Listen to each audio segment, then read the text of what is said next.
I'm pretty stubborn, so I sold my worldly possessions and wired a stranger all my money. He could teach me everything I wanted to know, but to wire him 10 grand. Hey, if you want to go out there and do something, just find the person that's already doing it, learn from them, and then model their success. So like the summer of 06, my accountant told me I was worth $5 million.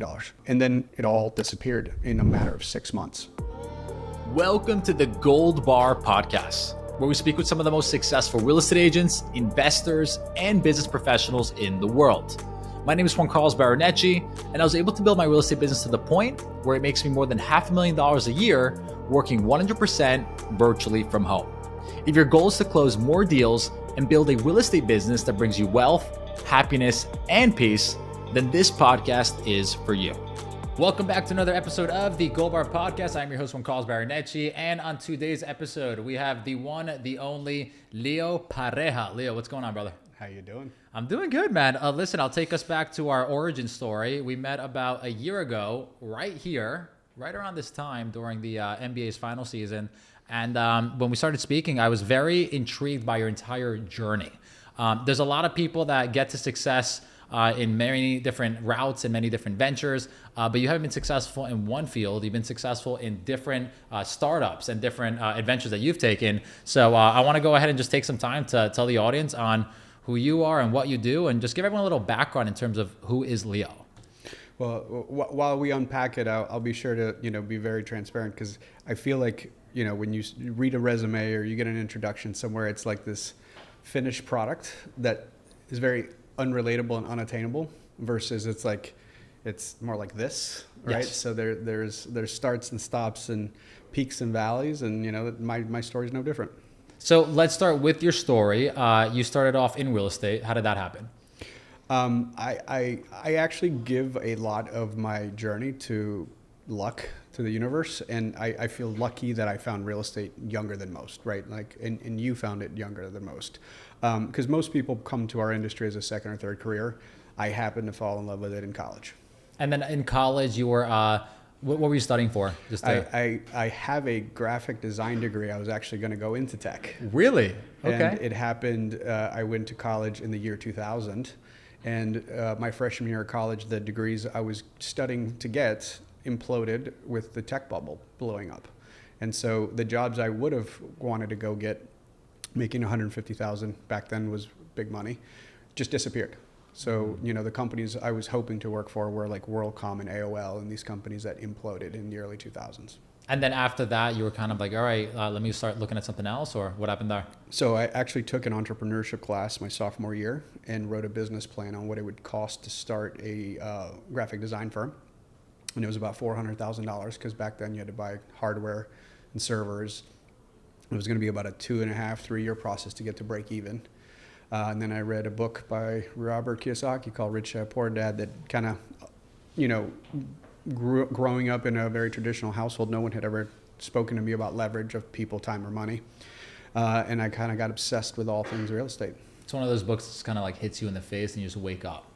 Yeah, and especially depending on your upbringing, right? Like my kids won't have that moment, because I won't give them an allowance. I make them earn everything. So we will make a lemonade stand, or Natalia was making bracelets that she's going to sell, right? So I'm embedding and breeding them a specific way, which is what I think a lot of entrepreneurs do. And my parents were, very successful in their very traditional, good education, good job.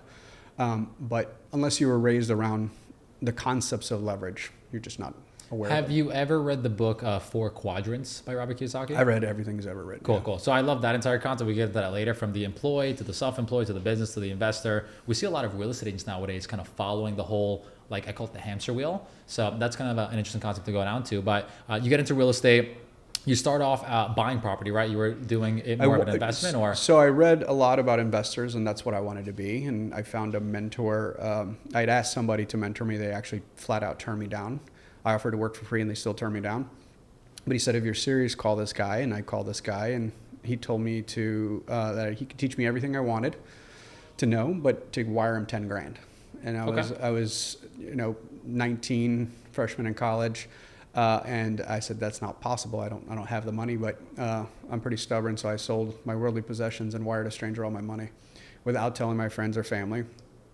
and the vast majority of my worldly possessions at that point was a car that I had bought and paid for. And we went into a deep mentoring relationship for a year where basically he had me learn the psychology of sales. Like, we make emotional decisions, justify them logically, and, yes, like identifying ready, willing, and able, and then going into your sales pitch, right? I think a lot of people spend a lot of time not identifying if somebody's ready, willing, and able, and then going down to your value proposition. So I became a student of how the sales process works. And towards the end of the mentorship program, he said, you have to get your real estate license, because as an investor, you need access to the MLS and you need access to comps, which I never wanted to be a realtor. But again, I didn't know what I didn't know. I got my license. The gentleman who turned me down the first time gladly took me because he had just bought the KW franchise for my region. And that's how I got into the real estate business. And then you get off as a real estate agent. And from there, you kind of worked your way up to becoming the #1 agent in all of Keller Williams. Like, talk about that. Yeah, so that was a 15-year run. I started, like everybody else does, doing whatever you can with your sphere of influence, right? And, it's super important for people to hear, because, again, people hear something like I became the #1 agent in the world.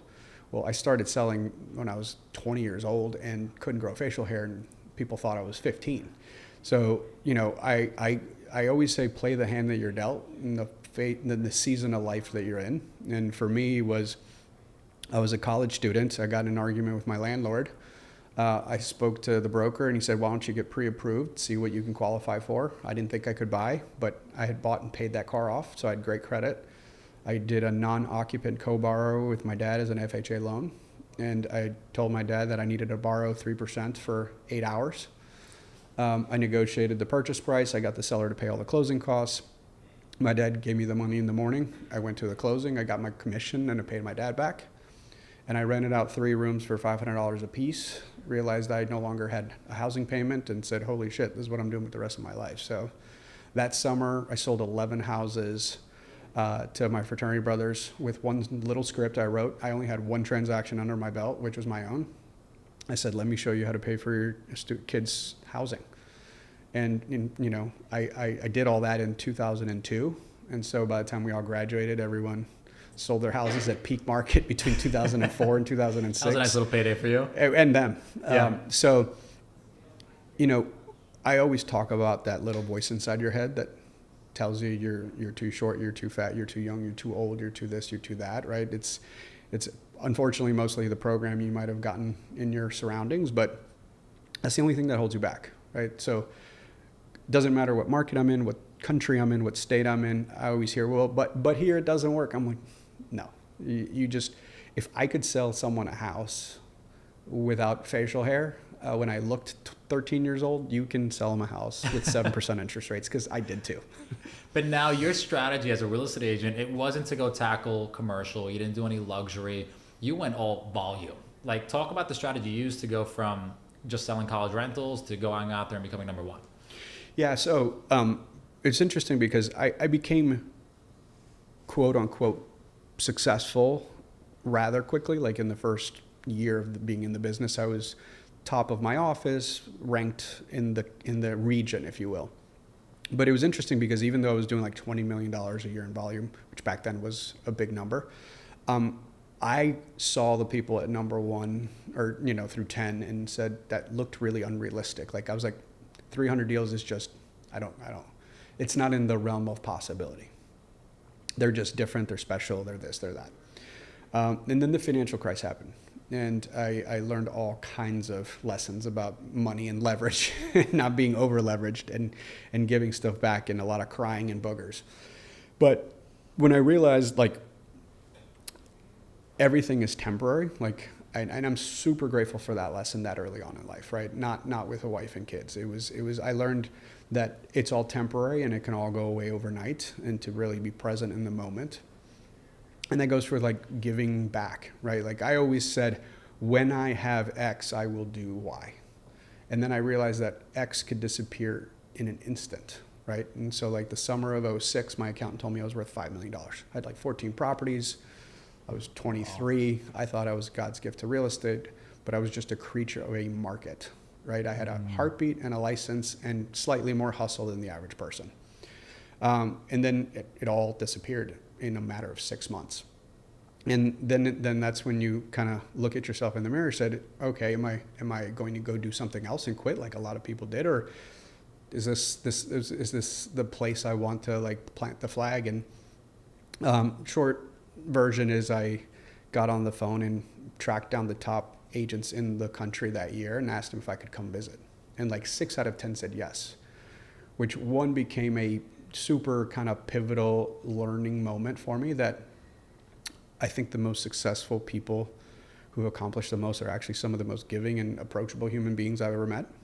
And that, the amount of times I've said that and then people don't actually call me is shocking. Yeah. But I'm actually super available and responsive, right? Yeah. Like you text me like, hey, I'm going to be in town. And I said, yeah, sure. Put on my calendar. I'll be over there. Yeah. And so when I went and visited all these people, I had a huge aha, which is they're normal. They're human beings. They put their pants on one leg at a time. In a lot of cases, I kind of felt I was actually slightly higher IQ than them. But they were experts at something specific. They came up with a niche specialization and they did it better than anybody else, and they built a system and they were consistent with it. So this is as the market's melting down. I asked smarter, wiser people that lived before me what happened, and they said, just follow the money. This has happened before. This happened in 92 with SNL, and it happened 10 years before that. And so I learned everything I could learn about collateralized debt obligations and what Fannie and Freddie were and where they kept them. And within like a 3 or 4 year period, I was the number 1 Kelly's agent in the world, doing more REO than anybody in the country. So you became kind of like REO expert, like that was your thing. Well, and it's one of those moments where in my market, if I still wanted to be in real estate, it was probably a good idea to get into it, right? And it was interesting because as I got really specialized at it, I'd get calls from people who said, I want to do REO too. And then my first question is like, well, let's study your market, right? What percentage of your market is foreclosures? And what's your average price point versus what's the average price point of an REO? And then you can actually back into it. We're like, it's not even worth it, right? Got it. The economics, the average price point, what it costs, because REO was a business that unless you did volume, it didn't make a lot of sense because you have to then build out systems and hire people that you don't normally need to do for real estate, right? Like it's actually asset management, right? Correct. So it's cradle to grave, inspections, weeklies, construction management. So it only made sense if you hit certain scale. There's a lot to unpack there because you keep bringing up the whole theory of, hey, if you want to go out there and do something, just find the person that's already doing it, learn from them, and then model their success. And it's been my entire life venture in terms of going out there and finding the person that's 2 steps ahead of me and just going ahead and just replicating what they've done. So you graduate to become number 1 agent at KW. And then what happens when you're at the top? Is it a matter of like, I'm already here, what's next? Or is it kind of like, I'm just going to keep grinding until I stay here? Like, yeah. So I again, lots of lessons learned I'm grateful for, especially at a young age. Like I've had singular focus for a lot of my life. And I'm grateful for it because it kind of gives me tunnel vision. So like at one point, my singular goal was to get to 30 under 30 and then number 1. And what I realized is that nothing changed. Like the feeling was actually very empty and meaningless. Like nothing changed inside me.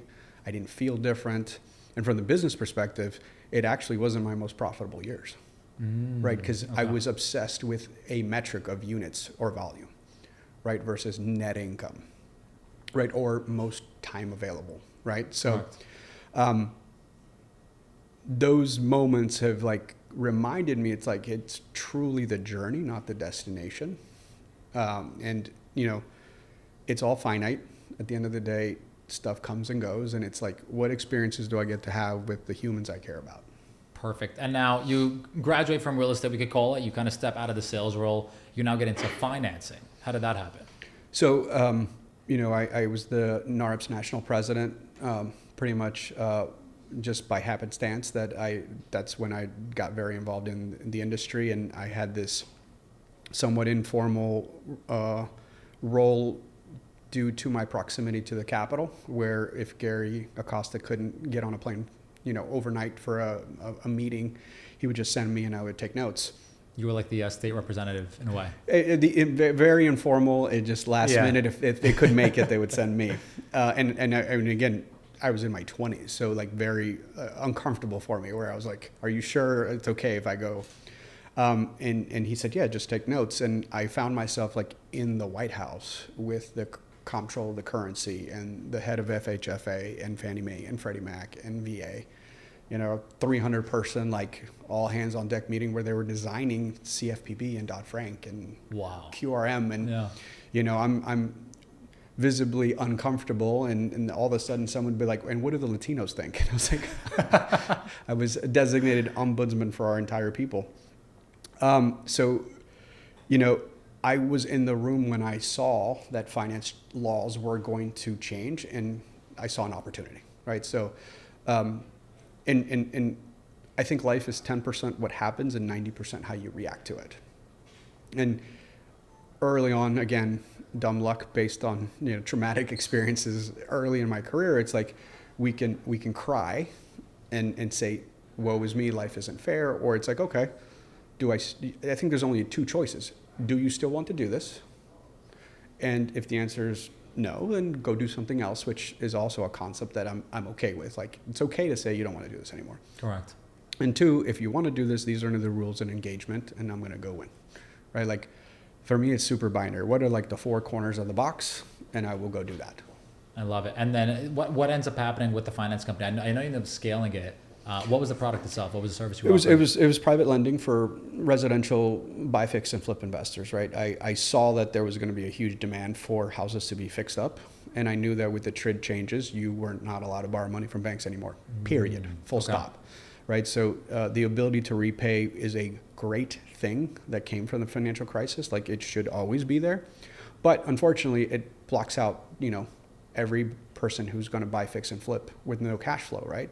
So an entire industry came up of it, but before I started that business, it was very much a mom and pop business, and we scaled it, took kind of very institutional approach. Now it's a very competitive, very institutional business with the Blackstones and all the big funds participating in it, but we were able to build the biggest regional player in the East Coast. Amazing. And then you stepped out of that role. Did someone?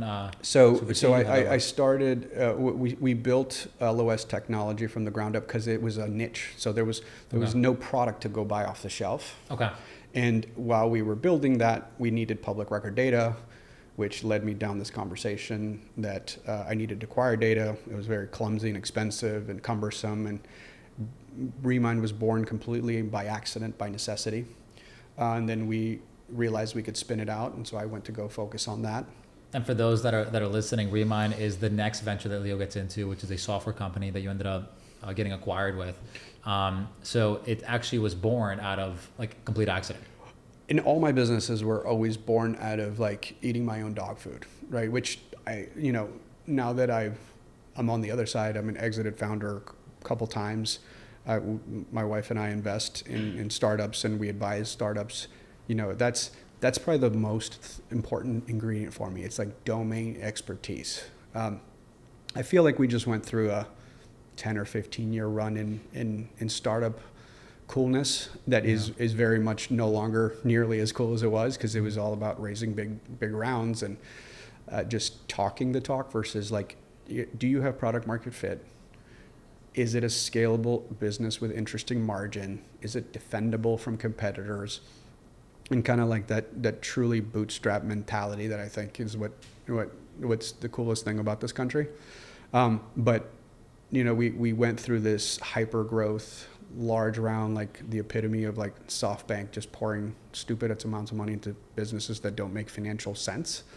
And so I love seeing folks that are domain experts, right? Like, my biggest pet peeve is when I see someone who is there to disrupt an industry and didn't grow up in it, didn't understand it. Like real estate is my jam, right? Like, I take pride in the fact that I'm probably the only CEO of a publicly traded company in housing that actually sold homes. And like, not like I did it 3 times as my summer hobby. Like, I was the best in the world at what I did, and I love it and I understand it. And so everything I build is to empower the agents through a platform to let them build their biggest dreams.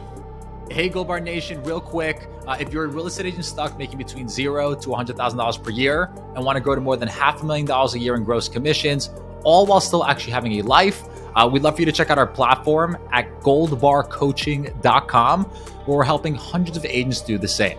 If you're enjoying this podcast so far, please remember to leave us a review and share it with friends. That's all. Let's get back to the podcast. I love it. So now let's get into EXP, because it's really interesting you bring that up. Glenn was in the same shoes, in the sense that he was a CEO that was serving as a previous agent. He was number one in Washington State with his team back in the day.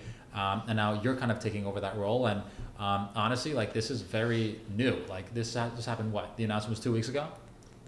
What's it like going from, you're previously the CSO, the Chief Strategy Officer, now you're the CEO. What's the transition like for someone that has been through your experience and has gone your journey?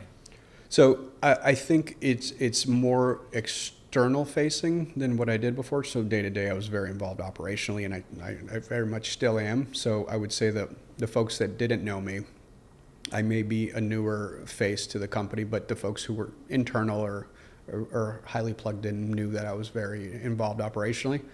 I think, the moments in leadership depend on the external factors. Like right now, I think my number one thing is to make sure that the agents know we have their back.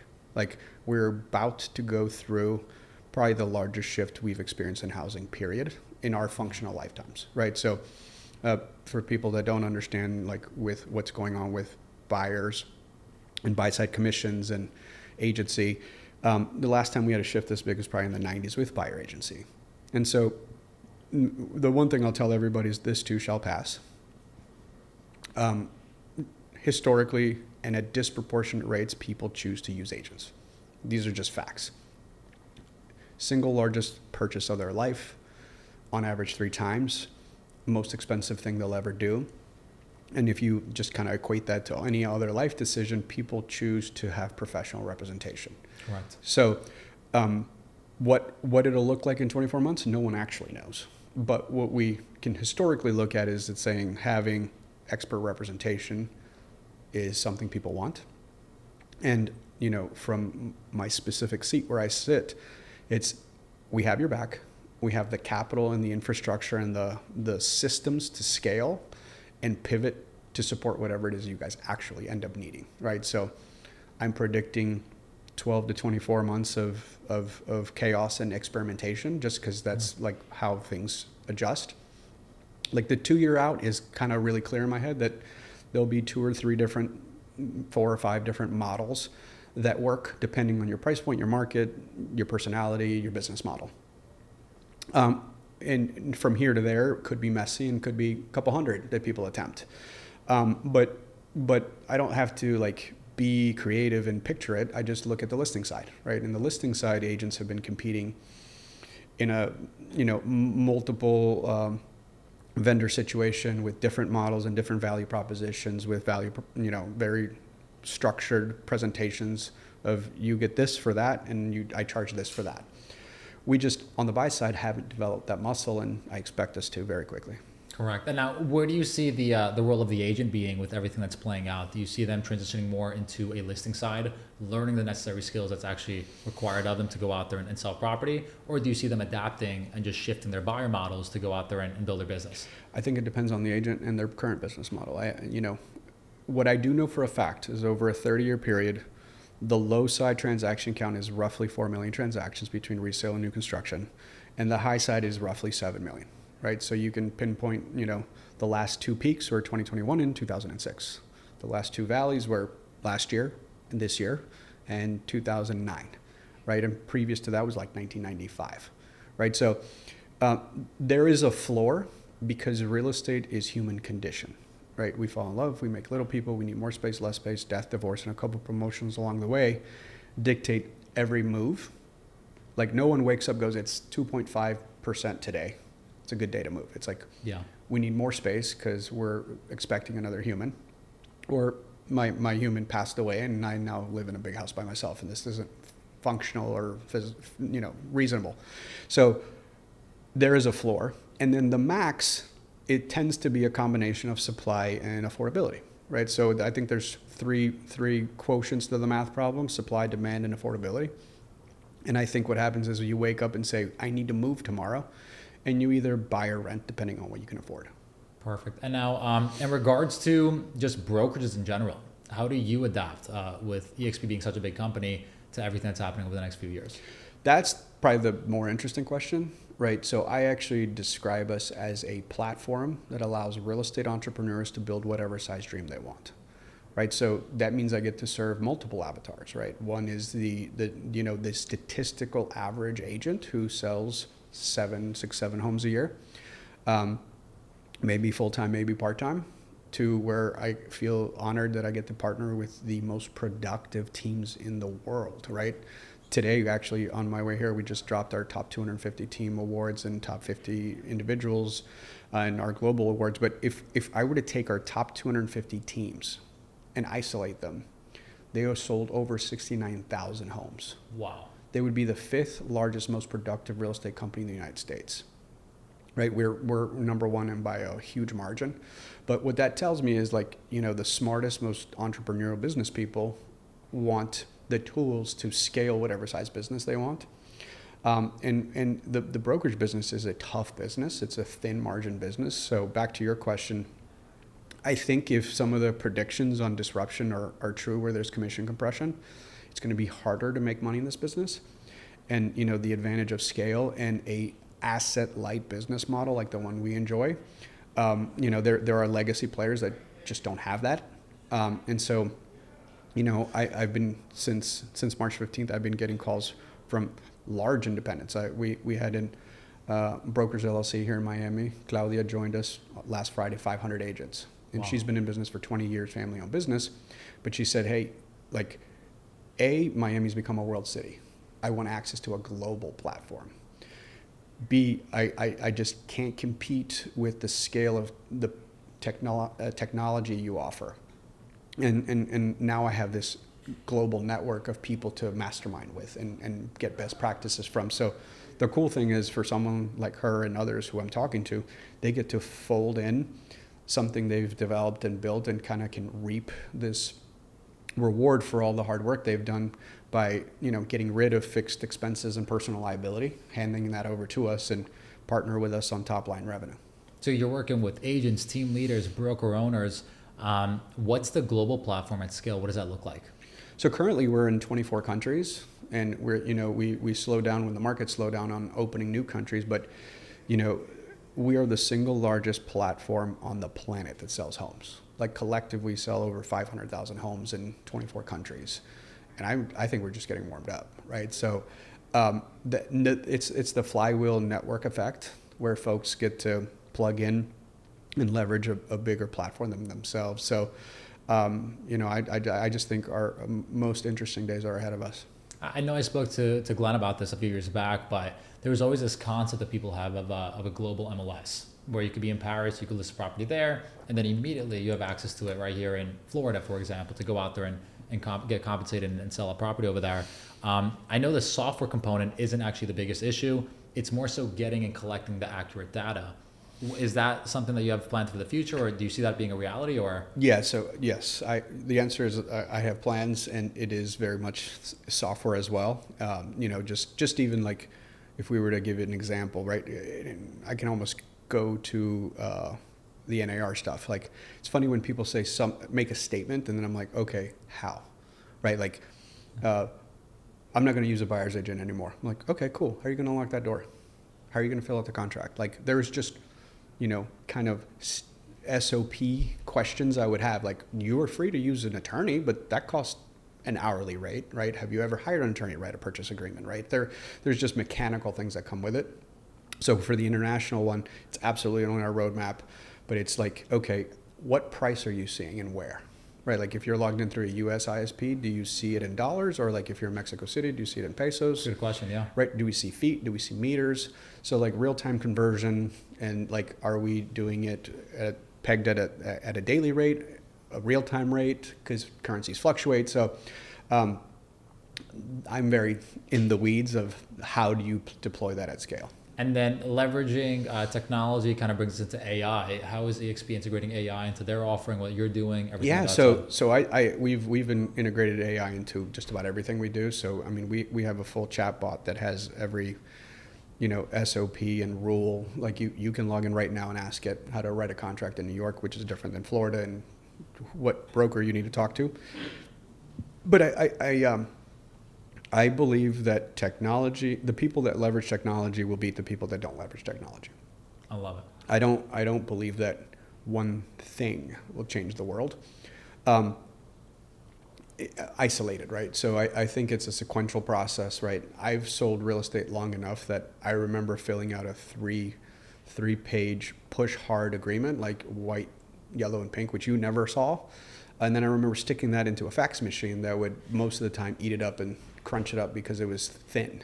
Yeah. And debating with the agents at the brokerage I had about getting email addresses and setting up websites. Like Correct. Real life conversations I had in my 20s were like, I don't know if this internet thing's going to work, right? Correct. Mm-hmm. So, there's been, I think, moments in history in my functional lifetime, like the internet and then mobile, right? Internet and mobile were two different things because the internet was stuck to a wall, that accelerate how we do things, right? Correct. And I would remind everybody that 3 years ago we couldn't stop talking about blockchain and how everything was going on the blockchain. And I feel like AI is very much like everything is AI. And I just think it's going to take a little longer than we thought, but when it's here, it'll be like, I can't imagine life without it. So I use, ChatGPT as almost a companion over Google now, right? Because I can talk to it in natural language, which, when my kids ask me all these random questions, because they're 7 and 9 right now, I go to ChatGPT because it's conversational. But, it corrects my grammar. It, proofreads my email. So and I don't know that there's a perfect use of anything yet, right? It's, okay, what I invite people to do is make sure to play with stuff and try to push yourself out of your comfort zone. And then, I see it creeping into every facet of life. I love it. So just to kind of summarize everything, your entire journey from being number one at KW to starting your own private lending company to getting acquired and selling Remind to now becoming the CEO of EXP, you're probably one of the most well-experienced people in our entire industry at your age, because you're still very young. And it's kind of funny, we have like a similar pathway in terms of, I was in college, I read Rich Dad Poor Dad, no medical school. I wanted to go out of my way to start my own thing. So I got my real estate license, Keller Williams as well. And then from there, I kind of went on my way, became Narrow Chapter president. And then from there, 30 into 30. So we have a very reflective thing. And the fact that you are Latino and you're Colombian as well, I think it's a very special thing for me to have someone to look up to in terms of the possibilities for this industry. Looking back now, knowing what you know, what's your advice to the younger generation? What would you tell them, knowing everything you've been through as an entrepreneur? So yes, thank you for saying I'm still young, because I do feel young. I'm 41. But again, I think I'm probably one of the youngest CEOs of a S&P 600 company. So the advice is around that, right? Like I did, personal growth development in like 18 because my dad pushed me to it. And it was this moment of clarity, if you will, where, nobody has it figured out. Like, and I got it from being in like a Tony Robbins type event where you see 65-year-olds who ran public companies, share their fears that are exactly like the ones you have, because it's just that little voice inside your head. So I would tell young people to say yes a lot, right? Like I said yes when Gary told me to show up and be his representative. And I said yes to getting on a plane and showing up to conferences and just being in the room, right? Like my goal was always to be the least experienced, least interesting person in the room and just listen as much as possible.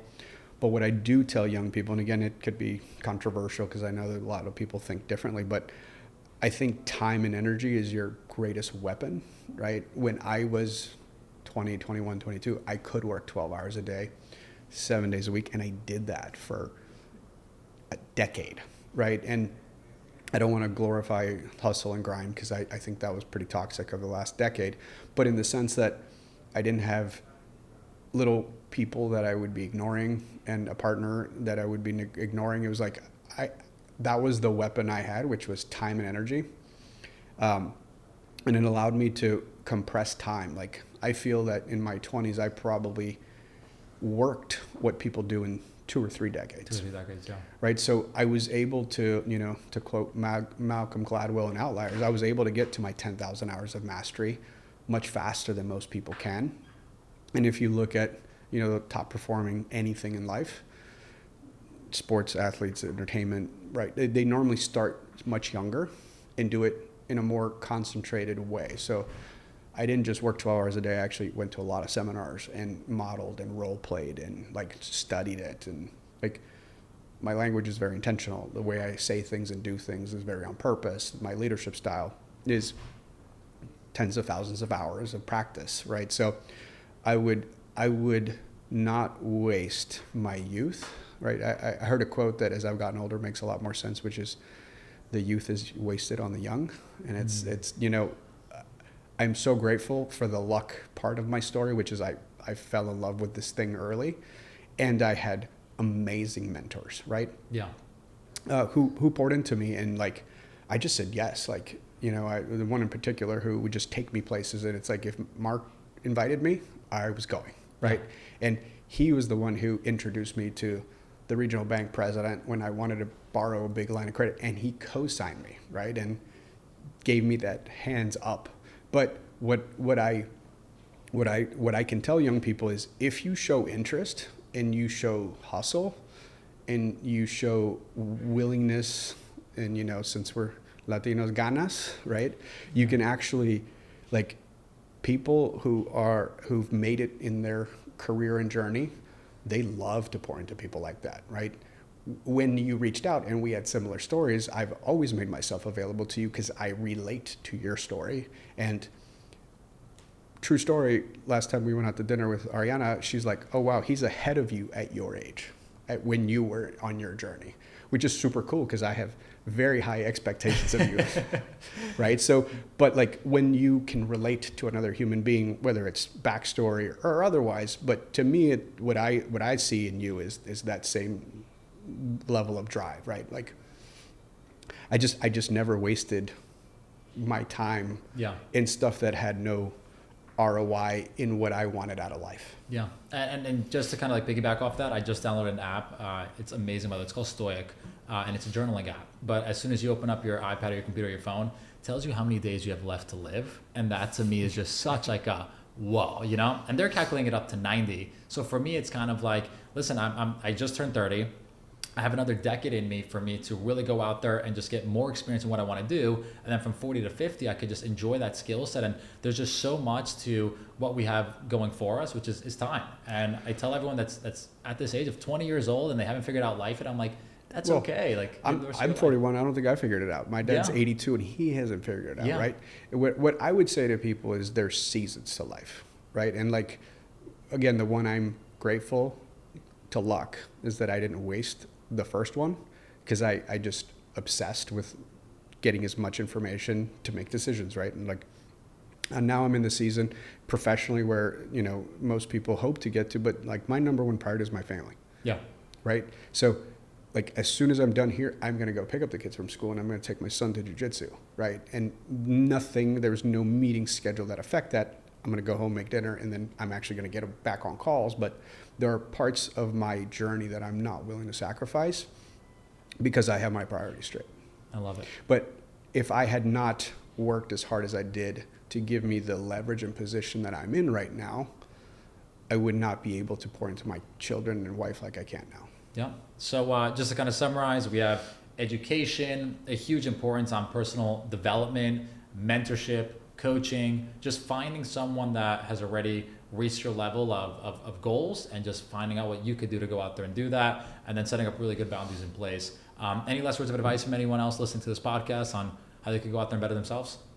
I would find the person you want to be most like, but not just study them professionally, also personally, right?